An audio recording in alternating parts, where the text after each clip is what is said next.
Hi friends, good morning. Very warm welcome on my YouTube channel Nikhil mystery science learn with fun. आज हम यहाँ पे discuss करने वाले हैं 9th स्टैंडर्ड इंग्लिश मीडियम के अंदर साइंस एंड टेक्नोलॉजी में चैप्टर नंबर 2, जिसका टाइटल है कि आपके आसपास जो भी मैटर्स है क्या वो प्योर है। ओके, तो उसके बारे में हमने आगे 2 वीडियो लेक्चर्स ऑलरेडी देख चुके हैं। ओके, उसमें सेकेंड लेक्चर्स के अंदर हमने वहाँ पे लर्न किया था सॉल्यूशंस के बारे में। ओके, जिसमें क्या होता है solution is equal to solute plus solvent. Okay, solute कम होता है, सॉल्वेंट ज़्यादा होता है। साथ में लास्ट में हमने कॉन्सेंट्रेशन ऑफ सॉल्यूशन के बारे में डिस्कशन किया था।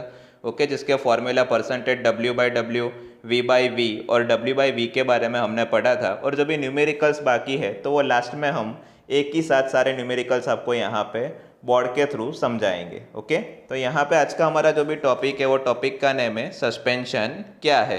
तो जो होमोजीनियस मिक्सचर्स होता है या तो नॉन होमोजीनियस सिस्टम्स है, उसके अंदर जो भी पार्टिकल्स होते हैं वो क्या होता है, सॉलिड के पार्टिकल्स या तो लिक्विड के पार्टिकल्स डिस्पर्स हो जाते हैं। ओके, स्प्रेड हो जाते हैं, उसके अंदर डिसॉल्व नहीं होते, तो उसको आप क्या बोल सकते हो, सस्पेंशन। कि जो जिसके बारे में हमने आगे एक्टिविटी 2.2 में लर्न किया था।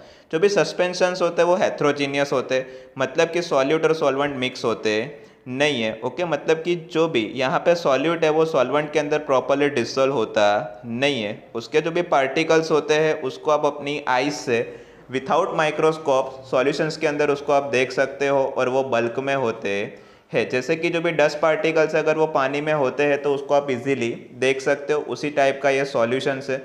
ओके, तो उसके बाद हम यहाँ पर डिस्कशन करेंगे प्रॉपर्टीज ऑफ सस्पेंशन के बारे में। तो जो भी सस्पेंशन है वो हेट्रोजीनियस मिक्सचर है, मतलब कि सॉल्यूट और सॉल्वेंट मिक्स होते नहीं है। जो भी पार्टिकल्स है ओके वो बड़ी साइज के होते हैं, मतलब कि उसको आप अपनी नेक आई से विथआउट माइक्रोस्कोप इजीली उसको आप देख सकते हो। अगर उसके अंदर आप लाइट पास करते हो तो लाइट इजीली पास हो जाती है। ओके, और उसका जो भी पाथ है वो विजिबल हो जाता है। फोर्थ है जो भी सॉलिड पार्टिकल्स है तो वो क्या होता है सस्पेंशन के अंदर अनडिस्टर्बेड होते हैं, मतलब कि एज यूजुअल रहते हैं। ओके, सस्पेंशन क्या है, अनस्टेबल है। और जो भी मिक्सचर्स होता है उसको आप इजीली फिल्ट्रेशन प्रोसेस के थ्रू सॉल्यूट और सॉल्वेंट को आप सेपरेट कर सकते हो। जो भी पार्टिकल्स होते हैं वो सॉल्वेंट की बॉटम सरफेस पे सेट हो जाते हैं। और जो भी सस्पेंशंस होता है अगर उसमें से आप लाइट पास करते हो तो यहाँ पे वो आपको लाइट पास होती है, लेकिन होमोजीनियस में वो पास होती नहीं है। ओके, तो उसके बारे में हम आगे डिस्कशन करेंगे। अभी का जो भी टॉपिक है वो है कॉलोइडल सॉल्यूशंस के बारे में। तो जो भी मिक्सर्स होता है आगे हमने 2.2 एक्टिविटी के अंदर पढ़ा था ग्रुप डी के अंदर। ओके, तो उसको आप क्या बोल सकते हो, कॉलोइडल सॉल्यूशन। ओके, अगर नहीं पढ़ा है तो एक बार आगे जाके वीडियो चेक कर लेना, आपको जो भी है सब रिमेंबर हो जाएगा। उसके अंदर जो भी पार्टिकल्स होते हैं वो पार्टिकल्स क्या होता है, यूनिफॉर्म होते हैं, मतलब कि एक ही फॉर्म में वहाँ पे होते हैं।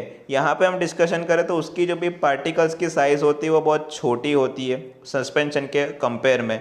ओके, और जो भी मिक्सर्स होता है वो क्या होता है, होमोजीनियस होता है, मतलब कि सॉल्यूट और सॉल्वेंट एक दूसरे के अंदर प्रॉपरली मिक्स होते हैं। यहाँ पे एक्चुअल में जो भी कॉलोइडल सॉल्यूशन है वो क्या है, हेट्रोजीनियस मिक्सचर भी हो सकता है, जैसे कि मिल्क का एग्जांपल्स आपको यहाँ पे दिया हुआ है। ओके, और उसके जो भी कॉलोइडल पार्टिकल्स होते हैं उसकी साइज बहुत छोटी होती है, जिसको आप अपनी नेक आई से, मतलब कि विथआउट माइक्रोस्कोप उसको आप देख सकते हैं। नहीं हो उसको देखने के लिए कंपलसरी माइक्रोस्कोप रिक्वायर्ड है। ये जो पार्टिकल्स है तो उसके अंदर से जो भी लाइट होती है वो इजीली पास हो सकती है, उसको इजीली आप देख सकते हैं, और जिसकी डायग्राम आपको नीचे वाली स्लाइड्स में दी हुई है। तो जो भी स्कैटरिंग बीम होता है कि जो सॉल्यूशन के अंदर से पास होता है, तो इस इफेक्ट को आप टिंडल इफेक्ट भी बोल सकते हो। और टिंडल नाम के साइंटिस्ट ने आइडेंटिफाई किया तो इसलिए इस इफेक्ट को क्या नाम दिया, टिंडल इफेक्ट नेम दिया। तो ये है उसके बारे में बेसिक इन्फो। अब आगे हम यहाँ पे कंटिन्यू करते तो आपको देख सकते हो यहाँ पे आपको कॉपर सल्फेट का सॉल्यूशन दिया है ए के अंदर, और बी के अंदर आपको दिया हुआ है mixture of water and milk. तो यहाँ पे कॉपर सल्फेट के अंदर से जो भी लाइट है वो पास होती नहीं है, मतलब कि आपको पाथ वहाँ पे विजिबल होता नहीं है। लेकिन जो आपका मिल्क और वाटर का मिक्सचर है उसमें से लाइट इजीली पाथ होती है, और वहाँ पे जो भी पाथ होता है वो आपको वहाँ पे डिस्कवर होता है, आप वहाँ पे देख सकते हो। तो ये मेजर डिफरेंस है होमोजीनियस और हेट्रोजीनियस के बीच में। दूसरी जो भी डायग्राम है वो आपको दे रही है टिंडल इफेक्ट। तो ये इफेक्ट आपने जहाँ पे बहुत सारे ट्रीज या तो प्लांट होते हैं और उसके बीच में छोटी छोटी जगह में से जब सनलाइट आती है तो ऐसी इफ़ेक्ट आपने वहाँ पे देखी होगी। तो उसके बारे में हम आगे यहाँ पे कंटिन्यू करते हैं। तो आपको कुछ एग्जांपल्स के फॉर्म में दिया हुआ है कि जो भी टिंडल इफेक्ट है, तो उसने उस इफेक्ट को आपने ऑब्जर्व किया है कहाँ पे, तो आपके घर में दीवार में कोई छेद में से लाइट आती है। ओके, तो स्मॉल होल में से कोई भी लाइट आती है तो वो क्या होती है, इस पूरे रूम में स्कैटर हो जाती है, फैल जाती है, और इसकी वजह से आपके घर में डस्ट पार्टिकल्स और स्मोक आप देख सकते हो। ओके, और वो एयर के अंदर ही होते हैं। तो ये जो टिंडल इफेक्ट है, तो टिंडल इफेक्ट कैसे, तो भाई सनलाइट को आप पास करते हो कहाँ पे, तो डेंस फॉरेस्ट, मतलब कि जहाँ पे ज़्यादा प्लांट या तो ट्रीज होते हैं वहाँ से सनलाइट अगर आती है तो वहाँ ये टिंडल इफेक्ट आपको वहाँ से दिखाई देती है। जो भी फॉरेस्ट होते हैं, तो फॉरेस्ट के अंदर जो भी प्लांट होते हैं उसके ऊपर छोटे छोटे पानी के ड्रॉपलेट्स होते हैं, तो वो भी क्या करते हैं, तो भाई एयर के अंदर स्प्रेड हो जाते हैं, तो वो भी क्या है, कॉलर्ड है, तो डिस्पर्सेड ऑफ एयर उसको आप बोल सकते हो। फ्रेंड्स, बीच में एक स्लाइड यहाँ पर रह गई है तो वो हम बाद में देखेंगे। पहले आप ये देख लो टेबल 2.1, आपको कॉमन एग्जांपल दिया हुआ है कॉलर्ड्स के बारे में। तो यहाँ पे डिस्पर्सड फेस, डिस्पर्सिंग मीडियम, टाइप और एग्जांपल दिए हुए हैं। अगर आपका डिस्पर्सेड फेस लिक्विड है और डिस्पर्सिंग मीडियम गैस है, तो उस टाइप के कॉलर्ड्स को आप एरोसोल बोल सकते हो, जिसके एग्जांपल में फॉग क्लाउड आता है। अगर आपका डिस्पर्सेड फेस सॉलिड है और डिस्पर्सिंग मीडियम गैस है, तो उसको भी आप एरोसोल बोल सकते हो। ओके, उसके एग्जांपल में स्मोक और ऑटोमोबाइल एग्जॉस्ट, मतलब कि व्हीकल में से जो भी धुआं निकलता है वो आप यहाँ पे काउंटिंग में ले सकते हो। अगर आपका डिस्पर्सल फेस गैस है और डिस्पर्सिंग मीडियम लिक्विड है, तो उसको टाइप को आप क्या बोल सकते हो, फॉर्म, जो शेविंग क्रीम में आता है वो वाला। ओके, उसके बाद आपको दिया हुआ है डिस्पर्सेड फेज आपका लिक्विड और डिस्पर्सिंग मीडियम भी लिक्विड है, तो उसको आप इमल्सन बोल सकते हो, जिसमें मिल्क और फेस क्रीम। फिर दिया हुआ है आपको डिस्पर्सेड फेस सॉलिड और डिस्पर्सिंग मीडियम लिक्विड, तो उसको आप बोल सकते हो सॉल्ट, मिल्क ऑफ मैग्नीशिया और मड भी आप उसको बोल सकते हो। फिर आपको दिया हुआ है डिस्पर्सेड फेस गैस है और डिस्पर्सिंग मीडियम सॉलिड है, तो वो भी है फॉर्म रबर, स्पॉन्ज और प्यूमाइस स्टोन। उसके बाद आपको दिया हुआ है डिस्पर्सेड फेज आपका लिक्विड और डिस्पर्सिंग मीडियम सॉलिड है, तो उस टाइप को आप जेल बोल सकते हो, जिसके अंदर जेली, चीज़ और बटर यहाँ पे काउंटिंग में आप ले सकते हो। और लास्ट में डिस्पर्सेड फेज अगर आपका सॉलिड है और डिस्पर्सिंग मीडियम भी आपका सॉलिड है, तो उसको आप सॉलिड सोल बोल सकते हो। ओके, कि जो कलरेड जेमस्टोन आता है या तो मिल्की ग्लास आता है, तो ये सब कॉलर्ड्स के बेस्ट एग्जांपल्स है। ओके, जो किस तरह से, तो solute plus solvent is equal to solution, उसी तरह से ये भी यहाँ पे क्रिएट होते हैं। ओके, और डिस्पर्सल मीडियम होता है, उसके ऊपर आपका जो भी कॉलर्ड सॉल्यूशन है वो यहाँ पे आइडेंटिफाई होता है। तो यहाँ पे नेक्स्ट हम डिस्कशन करेंगे component of the collared solution, तो उसके बारे में तो आप देख सकते हो, तो जो भी कॉलॉइडल सॉल्यूशन है, ओके, तो उसके अंदर डिस्पर्सर फेज और डिस्पर्शन मीडियम दोनों अवेलेबल है। ओके, दोनों को आप कंबाइन करते हो तो आपका यहाँ पे कॉलॉइडल सॉल्यूशन क्रिएट होता है। तो जो भी उसमें सॉल्यूट है, तो वो कंपोनेंट होता है या तो डिस्पर्सेड पार्टिकल्स होता है, किसके अंदर, तो डिस्पर्सल मीडियम के अंदर। ओके, मतलब कि डिस्पर्सल फेज डिस्पर्सल मीडियम के अंदर क्या होता है, डिसॉल्व होता है। ओके, तो इस टाइप का जो भी सॉल्यूशन है उसको आप क्या बोल सकते हो, कॉलॉइड सॉल्यूशन। ओके, जिसमें क्या होता है, सस्पेंडेड पार्टिकल्स होते हैं और डिस्पर्सिंग मीडियम होता है।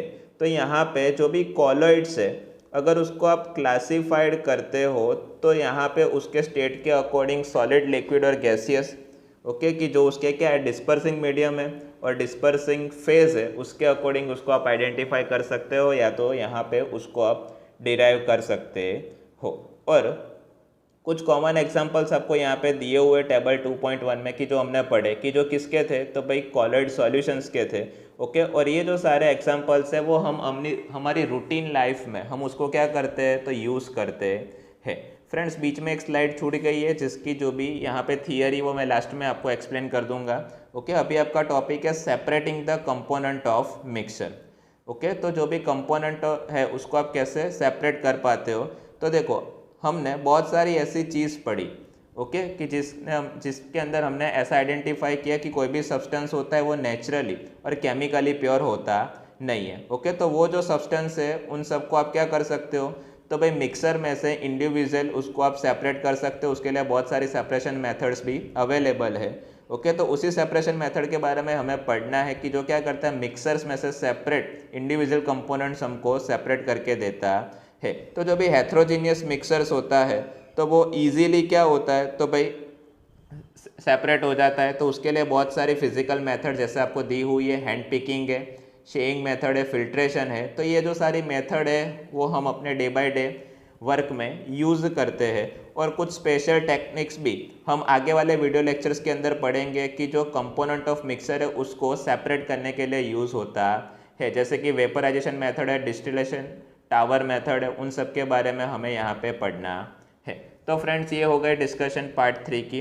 ओके, तो फ्रेंड्स अगर आपको ये वीडियो पसंद आया है तो प्लीज़ वीडियो को लाइक कीजिए, वीडियो के ऊपर कमेंट कीजिए और वीडियो को मैक्सिमम अपने फ्रेंड्स के साथ शेयर कीजिए। अगर आपको कोई डाउट या तो क्वेरी है तो डिस्प्ले के ऊपर आपको जो नंबर शो हो रहा है उसके ऊपर आप मेरे को मैसेज करके या तो कॉल करके पूछ सकते हो। ओके, और अभी तक आपने मेरी चैनल को सब्सक्राइब नहीं किया है तो प्लीज़ सब्सक्राइब कीजिए। Thanks for watching. और लास्ट में हम आज जो डिस्कशन करेंगे, जो स्लाइड हमारी रह गई है, वो है प्रॉपर्टी ऑफ कॉलेड। तो वो क्या है, हेथ्रोजीनियस मिक्सर से उसके पार्टिकल्स बहुत छोटी साइज़ की होते हैं।